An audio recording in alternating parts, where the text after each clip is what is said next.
पिछले कुछ महीनों से दुनिया भर में कोरोना के मामले काफ़ी स्थिर बने हुए थे। ये माना जाने लगा था कि संभवतः वायरस का खतरा अब खत्म हो गया है। हालांकि स्वास्थ्य विशेषज्ञ लगातार अलर्ट करते रहते हैं कि कोरोना जैसे आरएनए वायरस अपने आप को जीवित रखने के लिए बार बार म्यूटेट होते रहते हैं, जिसको लेकर सभी लोगों को सावधान रहने की ज़रूरत है। हुआ भी वही। हालिया रिपोर्ट्स में यूके ऑस्ट्रेलिया के कई शहरों में कोरोना के एक नए वेरिएंट LP8.1 के सामने आने और इसके कारण संक्रमण बढ़ने की खबर है। पिछले रिपोर्ट में हमने बताया कि नया वेरिएंट किस प्रकृति का है और इसके कारण किस तरह के स्वास्थ्य जोखिम हो सकते हैं। आइए समझते हैं इस नए वेरिएंट से संक्रमित हो रहे लोगों में क्या लक्षण देखे जा रहे हैं, उन्हें किस तरह की स्वास्थ्य समस्याएं हो रही हैं और लोगों को लगी वैक्सीन क्या इस वायरस के संक्रमण से बचाव रखने में सक्षम है। कोविड के मामले फिर से बढ़े, रोगियों की संख्या भी बढ़ी।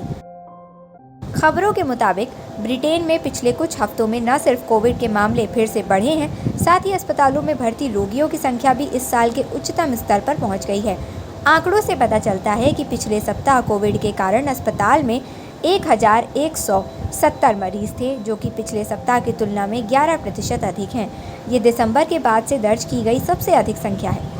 कोरोना के मामले में इस वृद्धि के बारे में NHS इंग्लैंड के राष्ट्रीय चिकित्सा निदेशक प्रोफेसर स्टीफन पॉविस कहते हैं कि कोविड के मामले इस साल के उच्चतम स्तर तक पहुंच गए हैं।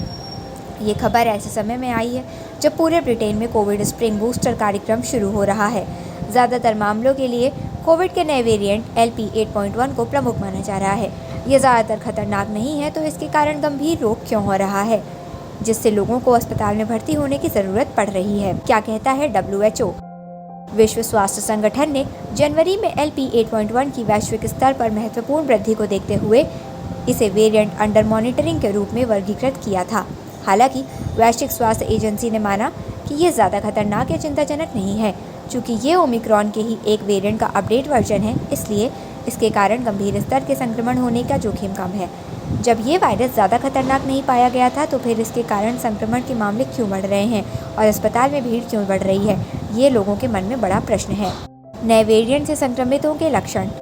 WHO के विशेषज्ञ ने इस नए वेरिएंट पर अध्ययन कर रहे हैं ताकि उनकी प्रकृति को अच्छी तरीके से समझा जा सके। प्रारंभिक स्तर पर किए गए अध्ययन से पता चलता है कि LP8.1 वेरिएंट के कारण घबराने की कोई बात नहीं है, फिर भी कुछ लोगों में इसके लक्षण गंभीर बीमारी हो सकती है।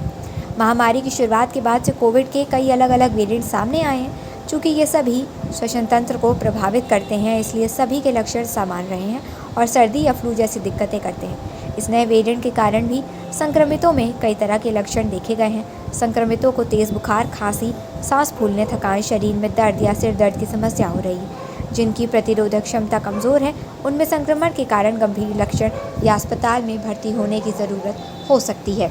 क्या वैक्सीन ले चुके लोग भी सुरक्षित नहीं? बीमारी के प्रभाव को कम करने के लिए निरंतर सतर्कता और टीकाकरण पर जोर दिया जाता रहा है। क्या टीकाकरण करा चुके सुरक्षित हैं? स्वास्थ्य विशेषज्ञ कहते हैं कोविड वैक्सीन को ओमिक्रॉन के तमाम वेरिएंट के खिलाफ प्रभावी माना गया है। कई देशों में वेरिएंट को लेकर अपडेट वैक्सीन भी उपलब्ध है। पहले के अध्ययनों में स्वास्थ्य विशेषज्ञ कहते हैं कि कमज़ोर इम्यूनिटी के शिकार लोगों को बूस्टर डोज लगवा लेनी चाहिए थी। फिलहाल वैक्सीनेटेड लोगों को नए वेरिएंट से सुरक्षित माना जाता है।